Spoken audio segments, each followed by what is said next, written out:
Hello guys, current affairs funda में आप सभी का स्वागत है। मैं हूं आपके साथ अभिषेक शर्मा और आज के इस वीडियो सेशन में हम 4 जून तक के सभी इंपॉर्टेंट करंट अफेयर्स कवर करने वाले हैं। हमेशा की तरह आप इस वीडियो को अंत तक जरूर देखिएगा। आज भी आपको काफ़ी कुछ जानने के लिए मिलेगा। सेशन की शुरुआत करने से पहले आप सभी को बताना चाहूँगा, यदि आप हमारे daily current affairs PDF, weekly PDF, monthly PDF और हर महीने के banking and economic awareness PDF चाहते हैं तो करंट अफेयर्स फंडा का 1 मेंबरशिप प्लान आप ज्वाइन कर सकते हैं, जिसका लिंक आपको वीडियो के डिस्क्रिप्शन में या फिर फर्स्ट कमेंट में मिल जाएगा।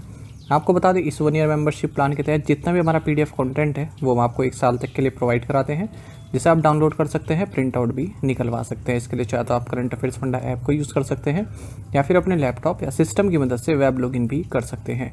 कोई भी आपका एग्जाम हो, बैंकिंग, SSC, रेलवे या स्टेट PCS, जहाँ पर भी जनरल अवेयरनेस या करंट अफेयर्स पूछे जाते हैं, सभी एग्जाम्स के लिए हमारा PDF कंटेंट काफ़ी यूज़फुल है। दूसरा कोर्स हमारा बैंकिंग अवेयरनेस का है।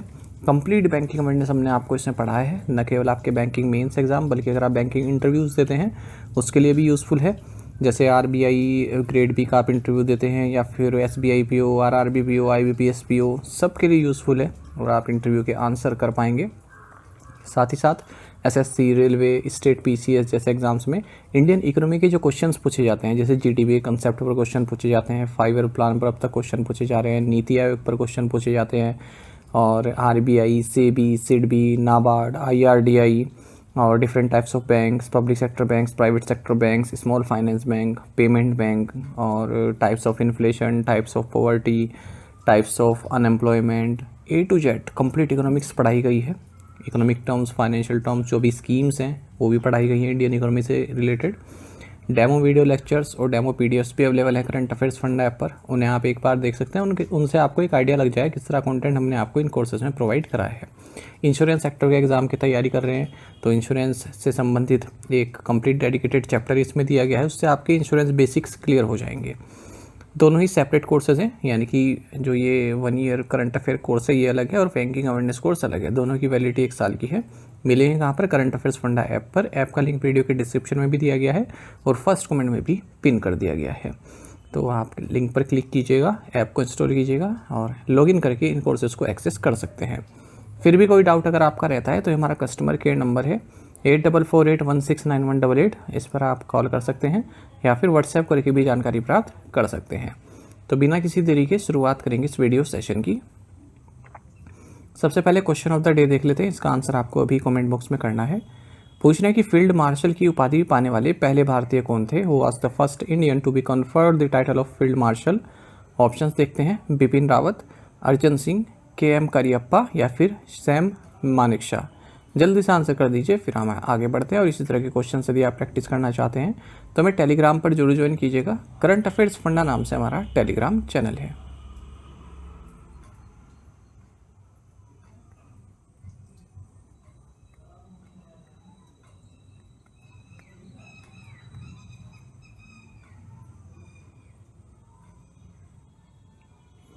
who has recently assumed charge as the 18th commander in chief of the Andaman and Nicobar command? हाल ही में अंडमान और निकोबार कमांड के 18वें कमांडर इन चीफ के रूप में किसने पदभार ग्रहण किया है? ऑप्शंस आपके सामने है। सही आंसर ऑप्शन डी है, लेफ्टिनेंट जनरल दिनेश सिंह राणा। तो लेफ्टिनेंट जनरल दिनेश सिंह राणा ये 18th कमांडर इन चीफ बने हैं अंडमान एंड निकोबार कमांड के। और अंडमान एंड निकोबार कमांड जो है ये श्रीविजयपुरम में स्थित है। ये इंडिया की first and only joint services operational command है, यानी कि आर्मी, नेवी, एयरफोर्स और कोस्ट गार्ड सब यहीं से ऑपरेट करते हैं। एक और अपॉइंटमेंट जान लीजिए, एयर मार्शल मनीष खन्ना ये सदर्न एयर कमांड के चीफ बनाए गए हैं। Who has recently been appointed as aide de camp to the president of India from the Indian navy? हाल ही में भारतीय नौसेना से भारत के राष्ट्रपति के सहयोगी डी कैंप के रूप में किसे नियुक्त किया गया है? ऑप्शंस आपके सामने हैं। सही आंसर ऑप्शन डी है, लेफ्टिनेंट कमांडर यशस्वी सोलंकी। लेफ्टिनेंट कमांडर यशस्वी सोलंकी इंडियन नेवी से हैं। ये AD कैंप बनाई गई हैं प्रेसिडेंट ऑफ इंडिया की, और ये पहली बार है जब कोई विमेन ऑफिसर इंडियन नेवी से ADC यानी कि AD कैंप बनाई गई हैं, जो प्रेसिडेंट ऑफ इंडिया हैं, जो कि supreme commander of armed forces हैं।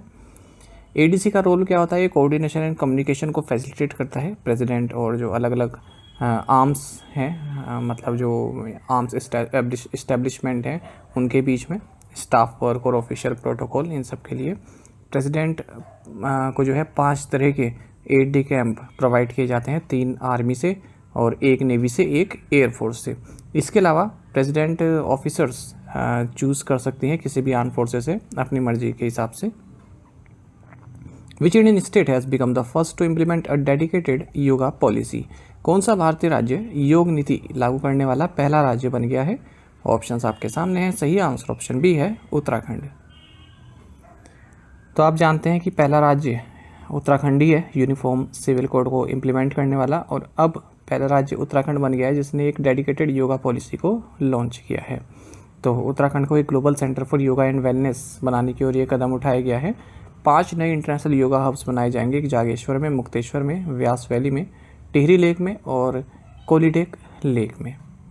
योगा सेंटर्स जो हिल रीजन में इस्टेब्लिश किए जाएंगे वहाँ पर 50% ऑफ द प्रोजेक्ट कॉस्ट या फिर मैक्सिमम 20 लाख रुपए तक का गवर्नमेंट ग्रांट्स मिलेगा। जो प्लेन से बनाए जाएंगे वहाँ पर 25% ऑफ द प्रोजेक्ट कॉस्ट या फिर 10 लाख रुपए तक का ग्रांट गवर्नमेंट ऑफ उत्तराखंड की ओर से दिया जाएगा। What is the total amount Asian Development Bank aims to mobilize under its 5-year urban infrastructure plan for India? एशियाई विकास बैंक ने भारत के लिए अपनी 5 वर्षीय शहरी अवसंरचना योजना के अंतर्गत कुल कितनी धनराशि जुटाने का लक्ष्य रखा है? ऑप्शंस आपके सामने है। सही आंसर ऑप्शन सी है, $10 बिलियन। एशियन डेवलपमेंट बैंक के प्रेसिडेंट मसातो कांडा, इन्होंने 5-year प्लान अनाउंस किया है जिसके जरिए भारत का जो urban infrastructure and services sector है उसके लिए $10 बिलियन तक मोबिलाइज किए जाएंगे, इंक्लूडिंग थर्ड पार्टी कैपिटल, और कई तरह के कार्यों पर ये फंड यूटिलाइज किए जाएंगे। Metro expansions, new regional rapid transit system corridors और sustainable urban development, urban challenge fund. Who has been conferred the luminous लूमर दाई लिटरेरी अवार्ड 2025? ल्यूमिनस लूमर दाई साहित्य पुरस्कार 2025 से किसे सम्मानित किया गया है? ऑप्शंस आपके सामने है। सही आंसर ऑप्शन सी है, रामचंद्र चूतिया। अरुणाचल प्रदेश लिटरेरी सोसाइटी, इन्होंने ल्यूमिनस लूमर दाई लिटरेरी अवार्ड 2025 जाने माने ऑथर रामचंद्र चूतिया को दिया है, और जो लूमर दाई हैं उनके नाम पर ये अवार्ड है। ये अरुणाचल प्रदेश के लिटरेचर एंड जर्नलिज्म में काफ़ी बड़ा नाम है, और ये अवार्ड दिया गया है तेजपुर MLA पृथ्वीराज रवा के द्वारा। इस अवार्ड में 50,000 रुपये दिए जाते हैं। Which university has signed an MOU with hockey India to support hockey players education? किस विश्वविद्यालय ने हॉकी खिलाड़ियों की शिक्षा का समर्थन करने के लिए हॉकी इंडिया के साथ एक समझौता ज्ञापन पर हस्ताक्षर किए हैं? ऑप्शंस आपके सामने हैं। सही आंसर ऑप्शन बी है, एमिटी यूनिवर्सिटी ऑनलाइन। देखिए, एमिटी यूनिवर्सिटी ऑनलाइन ने मेमोरेंडम ऑफ अंडरस्टैंडिंग साइन किया है हॉकी इंडिया के साथ, जिसके तहत एजुकेशनल अपॉर्चुनिटीज़ प्रोवाइड की जाएंगी हॉकी प्लेयर्स को international, national and state levels पर। इस स्ट्रेटेजिक पार्टनरशिप के थ्रू जो एमिटी यूनिवर्सिटी ऑनलाइन है वो ये एजुकेशनल स्कॉलरशिप प्रोग्राम एथलीट्स के लिए लॉन्च करेगी, और 100% तक स्कॉलरशिप ऑफर की जाएगी चैम्प्स इनिशिएटिव के तहत, यानी कि celebrating heroes with Amity merit program scholarship. Amity university online free access provide कराएगी अपनी 3 मंथ सर्टिफिकेट कोर्स के लिए, जो कि स्पोर्ट्स साइकोलॉजी से रिलेटेड है। Who will had the newly formed payments regulatory board? नवगठित भुगतान विनियामक बोर्ड की अध्यक्षता कौन करेंगे? राइट आंसर ऑप्शन ए है, RBI गवर्नर। तो रिजर्व बैंक ऑफ इंडिया ने अनाउंस किया है कि 6 मेंबर की पेमेंट्स रेगुलेटरी बोर्ड बनाया गया है, ताकि हमारे देश में जो पेमेंट सिस्टम है उसको रेगुलेट और सुपरवाइज किया जा सके। और ये जो बोर्ड है ये एटलीस्ट 2 बार 1 साल में मीटिंग करेगा, और इसकी अध्यक्षता RBI गवर्नर करेंगे। इसमें 3 नॉमिनीज सेंट्रल गवर्नमेंट से होंगे, RBI डिप्टी गवर्नर इंचार्ज होंगे पेमेंट सिस्टम के, एक RBI ऑफिसर भी नॉमिनेट किया जाएगा सेंट्रल बोर्ड के द्वारा। जो RBI गवर्नर, डिप्टी गवर्नर और नॉमिनेट RBI ऑफिसर ये एक्स ऑफिशियो मेंबर होंगे इस बोर्ड के, यानी कि ये तो रहेंगे ही इस बोर्ड में। और ये न्यू बोर्ड जो एग्जिस्टिंग, जो फिलहाल कौन सा बोर्ड कार्य कर रहा है इस कार्य के लिए, board for regulation and supervision of payment and settlement system, इसको रिप्लेस कर रहा है। हर एक मेंबर के पास 1 वोट होगा, और मेजॉरिटी ऑफ वोट्स के हिसाब से फैसले लिए जाएंगे। यदि इक्वालिटी ऑफ वोट्स आता है तो जो चेयरपर्सन है, यानी कि RBI गवर्नर या फिर उनकी एब्सेंस में जो डिप्टी गवर्नर है, वो अपना वोट करेंगे, उससे फिर डिसाइड होगा। What was the total value of outward remittances under the liberalized remittance scheme in financial year 25? वित्त वर्ष 2025 में उदारीकृत विप्रेषण योजना के अंतर्गत कुल विप्रेषण कितना था? ऑप्शंस आपके सामने है। सही आंसर ऑप्शन सी है 29.56 बिलियन यूएस डॉलर। इंडिया का जो आउटवर्ड रेमिटेंसेज है लिबरलाइज्ड रेमिटेंस स्कीम के तहत इसमें 6.85% ईयर ऑन ईयर डिक्रीज देखने को मिला है और फाइनेंशियल 25 में 29.56 बिलियन यूएस डॉलर पहुंचा है, जबकि फाइनेंशियल 24 में ये ऑल टाइम हाई पहुंच गया था 31.73 बिलियन यूएस डॉलर का। तो जो ग्लोबल अनसर्टेनिटी है, डोमेस्टिक इनकम ग्रोथ जो है बिल्कुल रुक सी गई है, उस कारण ये गिरावट देखने के लिए मिली है। मार्च 2025 में जो आउटवर्ड रेमिटेंसेज यानी कि भारत से जो बाहर रेमिटेंस किया वो 10.65% ईयर ऑन ईयर रहा, बढ़ा है और 2.55 बिलियन यूएस डॉलर ये पहुँच चुका है इंटरनेशनल ट्रैवल की वजह से। Most LRS components posted growth, ज़्यादातर जो एलआरएस कंपोनेंट्स उन्होंने ग्रोथ देखी। वहीं remittances for studies abroad and medical treatment, इसमें डिक्लाइन देखने में, यानी कि स्टडीज़ जो लोग बाहर कर रहे हैं उनके लिए पैसा भेजने में कमी दिखी है, मेडिकल ट्रीटमेंट में कमी दिखी है। लिबरलाइज रेमिटेंस स्कीम 2004 में इंट्रोड्यूस की गई थी। जो रेमिटेंस है वो लगभग 25,000 यूएस डॉलर पर फाइनेंशियल ईयर रेमिट कर सकते हैं, भेज सकते हैं। इस लिमिट को बढ़ा दिया गया था 2,50,000 यूएस डॉलर तक। What recent change has Bangladesh made to its bank notes? Bangladesh ने अपने बैंक नोटों में हाल ही में क्या परिवर्तन किया है? ऑप्शंस आपके सामने हैं। सही आंसर ऑप्शन सी है replaced human portraits with landscapes and landmarks. Bangladesh ने नए बैंक नोट्स इशू किए हैं। इसमें जो इनके फाउंडिंग प्रेसिडेंट हैं, जिन्हें फादर ऑफ बांग्लादेश कहते हैं, उनकी फ़ोटो को हटाया जा रहा है। वो प्राइम मिनिस्टर जो रही हैं जिन्हें अब बाहर निकाल दिया गया है, शेख हसीना उनके फादर थे। तो जितने भी बैंक नोट्स हैं उनमें लेट शेख मुजीबुर रहमान की फ़ोटो रहती थी अब तक। 1971 का जो लिबरेशन वॉर था, ठीक है, उसकी अगुवाई उन्होंने की थी और उसके बाद फिर बांग्लादेश के सोल्जर्स ने उन्हें असैसिनेट कर दिया था। लगभग पूरी फैमिली को असैसिनेट कर दिया था। केवल शेख हसीना बची थी और इनकी एक बहन बची थी। तो अब जो नई सीरीज़ के जो नोट्स आ रहे हैं इसमें कोई भी ह्यूमन पोर्ट्रेट नहीं होगा। नेचुरल लैंडस्केप्स दिखाए जाएंगे, ट्रेडिशनल लैंडमार्क्स दिखाए जाएंगे, हिंदू एंड बुद्धिस्ट टेम्पल्स दिखाए जाएंगे, हिस्टोरिकल प्लेसेस दिखाए जाएंगे। और जो आर्ट वर्क है, लेट पेंटर, यहाँ के जो पेंटर रहे हैं जैनुलब्दीन, उनके आर्ट वर्क को दिखाया जाएगा। बंगाल फेमाइन जो हुआ था ब्रिटिश कॉलोनियल रूल के तहत, उसको दिखाया जाएगा। Where was India's first mahout village inaugurated? भारत का पहला महावत गाँव कहाँ खोला गया है? ऑप्शंस आपके सामने हैं। सही आंसर ऑप्शन सी है थेप्पाकाडू एलिफेंट कैंप। जो माहौत होते हैं ये बोलते हैं जो एलिफेंट को देखते हैं ना, एलिफेंट का जो पालन पोषण करते हैं, पालन पोषण कह सकते हैं, या फिर जो एलिफेंट जो चलाते हैं, जो रखते हैं, ठीक है, उनको बोलते हैं। तो पहली बार 44 घर बनाए गए हैं एलिफेंट के जो महावत हैं उनके लिए। इसे महावत हाउस बोला जा रहा है। Mudumalai tiger reserve Theppakadu elephant camp Tamil Nadu में 5.6 करोड़ रुपए की लागत से। जो मधुमलाई टाइगर रिजर्व है नीलगिरी डिस्ट्रिक्ट तमिलनाडु में आता है। और जो थेप्पाकाडू एलिफेंट कैंप है ये ओल्डेस्ट एलिफेंट कैंप है एशिया में। फिलहाल 27 एलिफेंट्स हैं यहाँ पर। Who won 2025 Monaco Grand Prix? 2025 Monaco Grand Prix किसने जीता? ऑप्शंस आपके सामने है। सही आंसर ऑप्शन ए है लैंडो नॉरिस। तो लैंडो नॉरिस ने 2025 मोनाको ग्रां प्री जीता है। नॉरिस ब्रिटिश रेसिंग ड्राइवर हैं जो फार्मूला 1 में मैक्लेरन के लिए रेसिंग करते हैं। A team of researchers from around India has found that xerosite could serve as a natural geological clock on which planet? Bharat भर के शोधकर्ताओं की एक टीम ने पाया है कि xerosite किस ग्रह पर प्राकृतिक भूवैज्ञानिक घड़ी के रूप में काम कर सकता है? राइट आंसर ऑप्शन ए है मार्स। तो xerosite एक येलो ब्राउन मिनरल है जिसमें पोटेशियम, आयरन और सल्फेट पाया जाता है। रिसर्चर्स ने पाया है कि एक नेचुरल जियोलॉजिकल क्लॉक की तरह कार्य कर सकता है मार्स पे, यानी कि मार्स की जो उत्पत्ति है या फिर किस तरह से वहाँ पर घटना चक्र हुआ है उसके बारे में ये बता सकता है। कैसे वोल्केनोज बने, कैसे वहाँ पर जो प्लेन रीजन है वो बना, सब कुछ के बारे में बता सकता है, क्या क्या टाइम पीरियड उनका रहा है। तो भारत से जो है रिसर्चर्स ने 6 जेरोसाइट सैंपल्स लिए हैं कच्छ गुजरात से और उनको टेस्ट किया है। और वो जो मार्स, जो मंगल का जो टेरेन है उससे काफ़ी सिमिलर है। जेरोसाइट कॉमन है मार्स पर भी। और रिसर्चर्स ने सजेस्ट किया है कि जो फ्यूचर रोवर्स हैं उनमें हम इसको यूज़ कर सकते हैं। NIT Calicut has joined which Indo-European network of technical institutions? NIT Calicut तकनीकी संस्थानों के किस इंडो यूरोपियन नेटवर्क में शामिल हो गया है? ऑप्शंस आपके सामने है। सही आंसर ऑप्शन ए है, heritage network.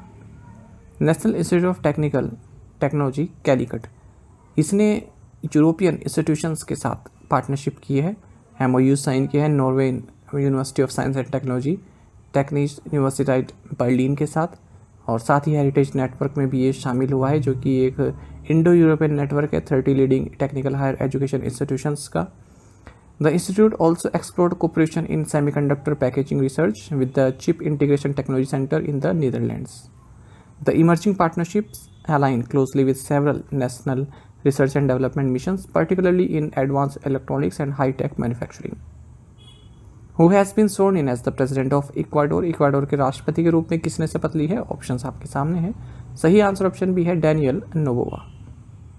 Daniel Noboa Ecuador के यंगेस्ट एवर प्रेसिडेंट हैं। ये अब ऑफिशियली फर्स्ट फुल टर्म के लिए नियुक्त हुए हैं, शपथ ली है।